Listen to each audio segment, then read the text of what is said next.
Stop manually copying data mga katropa. Kung anong sinasabi ko, panoorin mo to.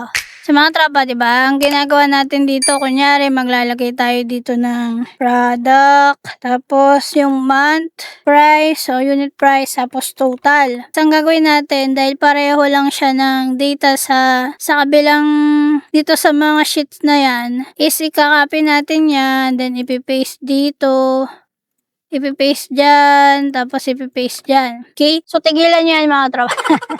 May madaling way paano gawin yan. So, delete muna natin to. Ayan. Ayan. Delete natin yan mga tropa. So, ngayon, habang nandito kayo sa sheet 1, i-click nyo yung sheet 1. Tapos, i-click nyo lahat ng sheet na gusto mong kopyahin na pare-pareho yung mga headers nila or pare-pareho yung details. Basta, lahat ng i-highlight nyo na sheet is makakopy yun ng sabay-sabay. So, dito hanggang sheet 3 yung gagawin natin. Then, so, i-click ko dito hanggang sheet 3. So, yan, naka-highlight na siya. Then, dito habang naka-highlight yan, dito mag-type na kayo mga tropa.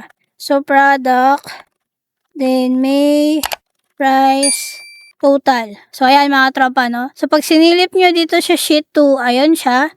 Sa sheet 3, ayan siya. Sabay-sabay na siyang makakopy doon. Okay? Baka akala nyo isa lang, headers lang, no? So, pwede kopyahin ko to, no? Then, ganun ulit. Press nyo to. Then, hold down shift. Tapos, click nyo yung sheet 3. Yan, ma-highlight na sabay-sabay. Then, ipipaste ko ngayon yung kinapi ko kanina. Ayan siya. Then, ayun na din siya doon. Nandun na siya sa dalawang sheet. Okay?